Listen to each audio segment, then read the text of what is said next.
Assalamualaikum teman-teman, seperti biasa sebelum mulai Mimin mendoakan semoga teman-teman semua selalu dalam keadaan sehat walafiat. Oke, kali ini kita akan melanjutkan Martial Master versi novel bagian 1795. Bagi yang baru bergabung, selamat bergabung, dan bagi yang belum subscribe dulu lah agar Mimin tambah semangat lagi nih bikin videonya. Oke, kalau sudah kita langsung masuk ke isi ceritanya.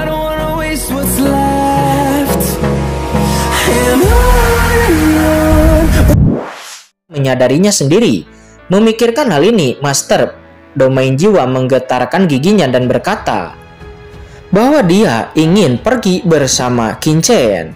Kemudian Qingchen mengeluarkan tangan menghentikannya dan berkata, "Aku mendengar bahwa apa yang Master Domain Jiwa praktikan adalah jalan jiwa. Jika kamu dapat menyerahkan teknik kultivasi jiwamu dan juga sebagian dari sumber aslimu, maka penguasa dunia bawah ini dapat mempertimbangkan untuk mengizinkanmu mengikutiku." Mendengar itu, Master Domain Jiwa terkejut. "Apa, menyerahkan sumberku?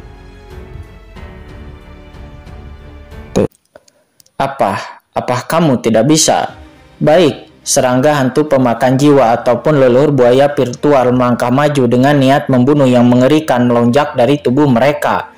Serangga pemakan jiwa tampak dingin dan berkata, "Tuanku, omong kosong apa yang Anda bicarakan dengannya? Jika tuanku membutuhkan asal-usul dan keterampilan orang ini, bawahanmu ini akan langsung melahapnya, merebutnya, dan memberikannya kepada tuanku. Mengapa repot-repot berbicara omong kosong dengannya dan buang-buang waktu?" Leluhur buaya virtual juga angkat bicara. "Yah, benar sekali. Alam jiwa, Tuan dunia bawah merupakan berkah bagimu untuk dapat melihat aturan dan asal-usul daumu. Jika kau tidak menyerahkannya, apa yang kau tunggu?"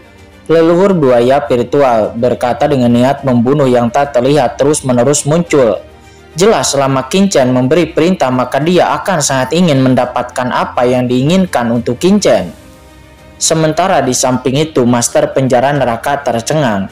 Apa yang sedang terjadi? Bukankah dia datang ke sini bersama Qingchen terlebih dahulu? Bagaimana mungkin dalam sekejap mata dia sama sekali tidak merasakan keberadaannya? Namun kedua orang ini terlalu aktif untuk menjilat di depan Qingchen. Tidak tahu malu. Memikirkan hal ini, Master Penjara Neraka juga segera melangkah maju dan berkata dengan suara yang dalam, "Semuanya mudah untuk berbicara jika kalian memiliki sesuatu untuk dikatakan. Mengapa repot-repot menggunakan pisau dan senjata?" Yah, itu benar. Namun sebelum orang lain bisa berbicara, Master Penjara Neraka tiba-tiba mengangkat tangannya dan dengan suara keras, harta karun api penyucian tiba-tiba muncul di langit dan bumi, meledak dengan pemaksaan yang mengerikan, langsung menekan Master Alam Jiwa. "Jiwa tua, jangan malu-malu. Kamu harus mengambil apapun yang diminta oleh saudara dunia bawah Qingchen. Keluarkan saja, dan dengan kekuatan saudara dunia bawah, kamu harus merasa terhormat." Namun melihat perlakuan dari ketiga orang itu, Qingchen tidak bisa berkata-kata. Qingchen memang agak tertarik dengan jalur kekuatan jiwa dunia bawah dari Master Alam Jiwa, karena jalur jiwa itu juga merupakan salah satu dari 3000 jalan dunia bawah dan juga merupakan 100 jalan inti teratas. Selain itu, para penguasa dari area terlarang lain sebelumnya telah dimangsa oleh serangga pemakan jiwa, dan hanya Master Domain Jiwa inilah yang masih dapat bertahan sampai sekarang. Dapat dilihat bahwa cara kultivasinya memang istimewa. Namun Qingchen juga sangat pasrah jika pihak lain tidak mau menyerahkannya, maka dia tidak akan memaksanya. Tapi Master Penjara Neraka dan yang lainnya ini malah lebih cemas daripada dirinya. Ini merasakan niat membunuh yang mengerikan yang terpancar dari harta karun api penyucian milik Master Penjara Neraka.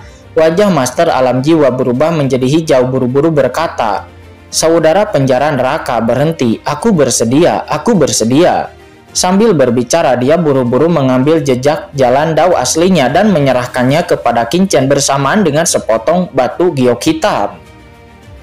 Segera Qingchen pun mengambil itu. Segera dao dan kekuatan supernatural yang dikultivasikan oleh Master Alam Jiwa sudah muncul di benak Qingchen. Ketika berbagai pesan datang, Qingchen tidak bisa menahan ekspresi terkejut di wajahnya. Harus dikatakan bahwa jalan jiwa yang dikultivasikan oleh Master Domain Jiwa memang agak luar biasa. Ini sangat berbeda dari kultivasi para kultivator lainnya di dunia bawah. Ini semacam pemahaman yang lebih jelas tentang jiwa seketika muncul di benak Qin. Jalan jiwa di dunia bawah benar-benar berbeda dari jalan jiwa di alam semesta. Meskipun lautan kosmik juga memiliki jalan jiwa, namun ahli-ahli kuat di laut kosmik termasuk makhluk hidup tidak pernah jatuh. Jadi napas kehidupan di dalam jiwa sangat kuat secara umum. Mengolah jiwa tidak lebih dari sekedar memperkuat kekuatan jiwa. Sedangkan bagi para kultivator di dunia bawah, setelah kejatuhan makhluk hidup di dunia, mereka akan membangkitkan pikiran dan kebijaksanaan mereka di sungai roh yang mati. Roh mereka telah mengalami pembaptisan sungai roh, tetapi mereka mengandung energi kematian yang tak ada habisnya. Roh yang mereka kultivasikan lebih untuk mencegah jiwa mereka terkikis oleh energi kematian dan untuk melepaskan diri dari belenggu dunia bawah. Secara samar-samar Qin merasa bahwa pikirannya menjadi semakin transparan. Boom, napas samar transenden tingkat 3 langsung tertinggal dari tubuh Qin. Hei, kultivasiku tampaknya selangkah lebih dekat lagi, gumam Qin dengan terkejut. Pada saat ini Qin semakin dekat dengan ranah transendensi tingkat 3. Sebelumnya Qin dipromosikan secara fisik di Laut Mati, dan sekarang setelah Qin menyadari jalur jiwa dunia bawah, dia juga memiliki beberapa perasaan baru dalam perjalanan jiwa. Hei Tuan, sepertinya dia baru saja mendapat pencerahan dan kultivasinya tampaknya sedikit meningkat.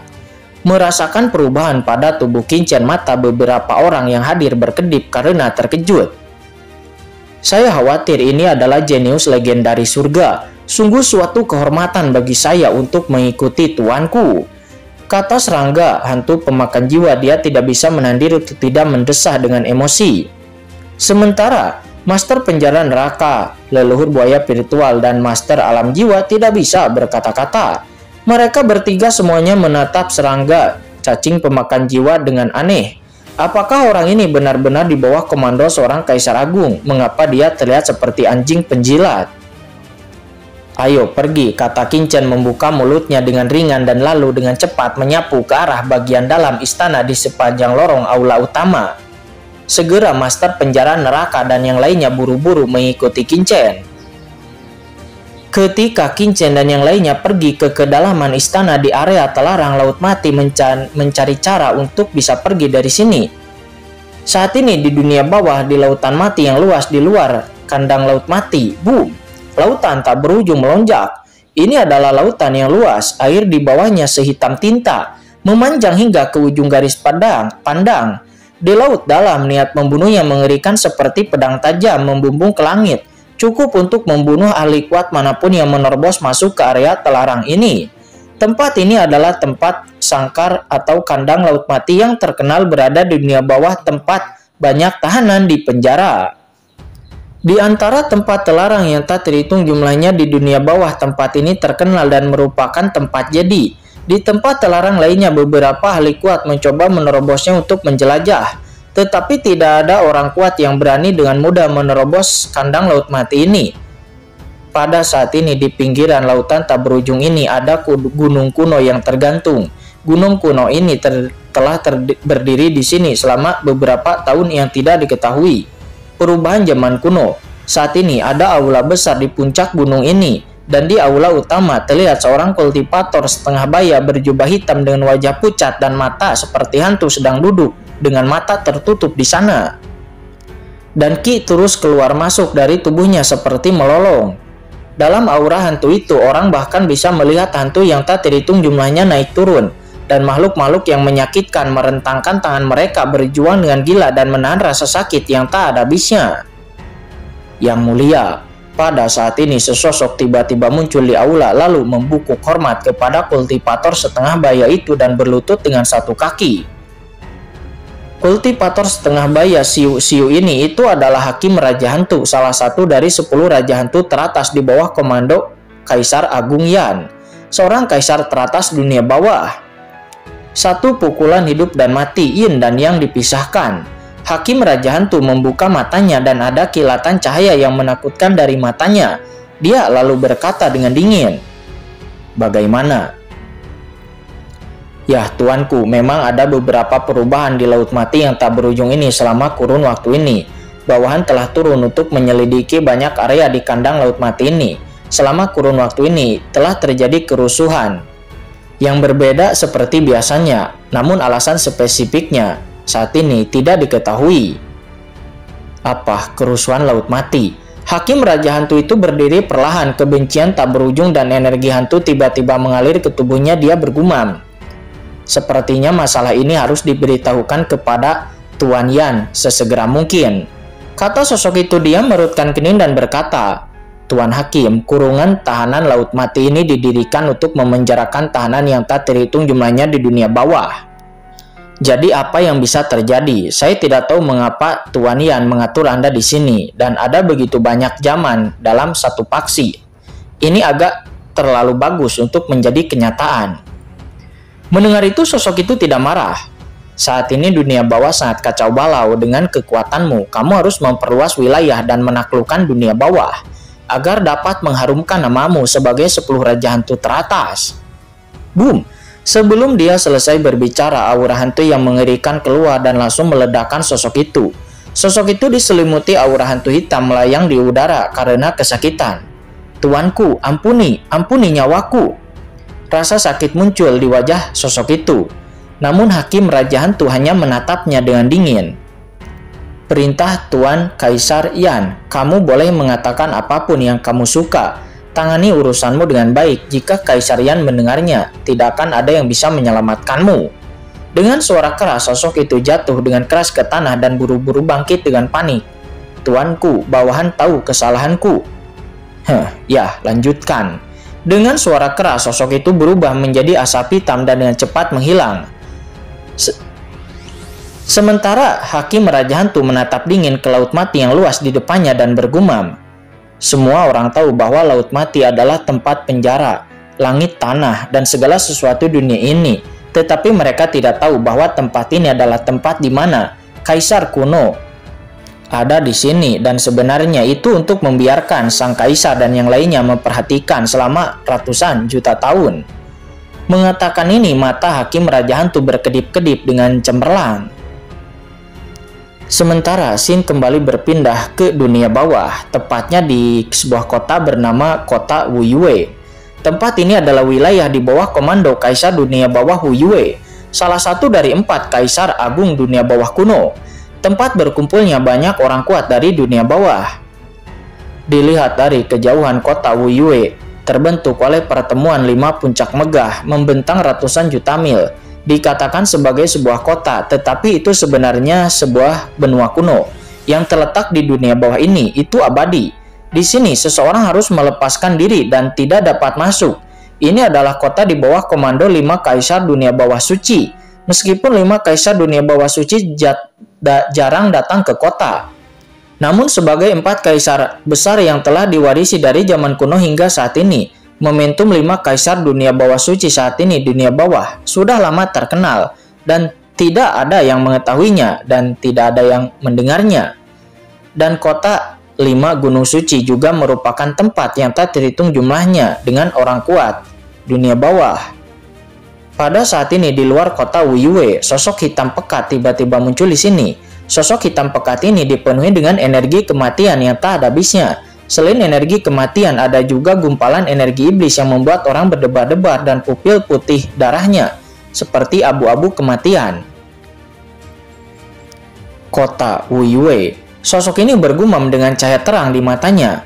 Menurut ingatan orang yang aku telan, ada arena pertempuran di kota Wuyue. Selama aku memenangkan 100 kemenangan berturut-turut, maka aku bisa menjadi pengawal pribadi di bawah komando 5 Kaisar Suci. Aku hanya bisa menjadi pengawal di bawah komando 4 Kaisar besar. Setelah itu akan ada kesempatan untuk pergi ke Sungai Roh Mati dan mendekati tempat tertinggi dunia bawah. Berbicara tentang Sungai Roh Mati, pupil mata abu-abu dari sosok ini tiba-tiba memancarkan secercah kehidupan yang seharusnya tidak muncul. Jejak emosi yang tidak dapat dijelaskan melintas dari kedalaman pupil mata yang pucat itu. Tuan Cian, Anda tunggu aku di Sungai Roh yang mati. Jangan sampai Anda tersapu oleh keinginan di Sungai Roh Mati. Liar ini pasti akan menemukan Anda sesegera mungkin dan menyelamatkan Anda dari Sungai Roh Mati. Kata sosok itu. Dia mengepalkan tinjunya dengan erat. Boom, segera napas yang mengerikan keluar dari tubuhnya berubah menjadi lautan yang tak berujung. Matanya penuh dengan tekad. Jika Qin-Chen ada di sini, maka Qin-Chen akan sangat terkejut. Karena orang ini sebenarnya adalah Mowgli dari lautan alam semesta kosmik. Dan dia tidak tahu bagaimana Mowgli menggunakan beberapa metode untuk bisa datang ke dunia bawah ini. Bahkan Mowgli telah sampai ke lokasi kota Wuyue. Kemenangan beruntun yang ke-50, aku pasti akan melakukannya, kata Mowgli. Dia melangkah maju dan menghilang di sini secara tiba-tiba. Hanya saja sebelum Mowgli mendekati kota Wuyue, beberapa sosok tiba-tiba muncul dan mengepung mengelilingi Mowgli. Hahaha, orang lain yang datang ke kota Wuyue untuk mencoba peruntungannya. Dilihat dari auranya, dia hanya pasukan ganda. Bunuh dia! Hahaha, saudara-saudara kita telah memberikan beberapa suara selama periode ini. Setelah menyelesaikan pemungutan ini, kita akan segera pergi agar tidak ditemukan oleh orang-orang kota Wuyue dan dibunuh oleh tim penegakan hukum di sini. Bunuh. Ini adalah beberapa kultivator hantu dari dunia bawah yang semuanya dipenuhi dengan aura pembunuh yang mengerikan dan semuanya dalam sekejap menyerang Mowgli. Di dunia bawah itu sangat kacau, banyak kultivator yang berpura-pura menjadi pencuri untuk menjarah dan menjadi lebih kuat. Bahkan banyak orang akan bertindak sebagai pencuri. Dia berlatih seperti biasa di siang hari, akan tetapi menyamar di malam hari dan menjadi pencuri atau bandit untuk membunuh di mana-mana. Pencuri hantu ini semuanya berada di tingkat transendensi tingkat kedua, dan pemimpinnya adalah seorang pria dengan kepala tikus dan ekor tikus, yang hanya selangkah lagi dari ranah transendensi rangkap 3, dan mereka telah menunjukkan kekuatan supernatural mereka sendiri segera setelah mereka muncul. Saya melihat kultivator hantu ini dengan mulut besar dan dengan suara mendengung. Hantu besar Dewa Tikus muncul tepat di belakangnya, dan cahaya suram mekar di pupil mata hantu itu yang tingginya mencapai 10 kaki, lebih seperti berputar pada pusaran menelan sihir seperti desiran dan menelan ke dalam perut. Hahaha, terlalu lemah, tidak cukup bagiku untuk memakannya dalam satu gigitan. Kultivator hantu tikus terkemuka itu tertawa terbahak-bahak. Akan tetapi sebelum dia bisa berhenti tertawa, tiba-tiba wajahnya menjadi ganas dan menyakitkan. Tidak, sakit. Hantu Dewa Tikus yang dibentuk oleh kekuatan gaib di belakangnya langsung terdistorsi kesakitan. Dan kemudian di tengah serangkaian raungan, retakan yang tak terhitung jumlahnya tiba-tiba muncul pada sosok hantu itu dan kemudian dengan ledakan, seluruh sosok hantu Dewa Tikus runtuh dalam sekejap berubah menjadi abu dan menghilang. Dan di dalam kegelapan yang tak berujung sosok hitam pekat muncul dan itu adalah Mowgli. Mowgli memiliki wajah yang ganas dan napas kematian tak berujung dari Dewa Tikus yang meledak di langit benar-benar terhirup ke dalam tubuh Mowgli satu demi satu. Dan benjolan terus muncul di tubuhnya membuatnya tampaknya seperti hantu. Apa-apaan orang ini? Kultivator hantu tikus lainnya menunjukkan ekspresi panik. Setelah kekuatan gaibnya yang maha kuasa dilahap oleh lawan, mereka tidak hanya gagal memurnikan lawan, tetapi juga ditelan oleh orang ini secara terbalik yang sama sekali tidak pernah terdengar. Mowgli di depannya dengan tubuhnya yang menggeliat. Mowgli berubah menjadi cacinggu dengan tentakel gelap dan cairan di sekujur tubuhnya. Mowgli seperti keberadaan yang tidak dikenal yang keluar dari kegelapan yang tak berujung. Duar. Dengan ledakan, di bawah tatapan mata tikus yang ketakutan, salah satu tentakel berubah menjadi tangan yang besar dan menamparnya dengan keras di atas kepalanya, menangkapnya dengan kuat. Berdeguk, tangan besar itu berubah menjadi cairan dan membungkus hantu tikus itu dan dengan bunyi letupan langsung ditelan dan disapu bersih di tengah suara kunyahan yang menyeramkan. Tidak, bos, sudah mati. Monster, orang ini monster. Lari. Boom, boom. 4 atau 5 sinar cahaya melesat ke langit dan 2 kultivator hantu yang tersisa nampak ketakutan dan ingin segera melarikan diri dari sini. Akan tetapi begitu mereka bergerak, tentakel besar menghantam satu demi satu, menutup kekosongan, dan dengan suara berderak, mereka semuanya terbungkus di dalamnya. Boom, suara kunyahan terdengar dan para kultivator ini dicekik sampai mati di tengah raungan yang menyakitkan. Tidak peduli seberapa keras mereka berjuang, mereka tidak dapat melarikan diri dan kemudian mereka ditelan oleh Mowgli.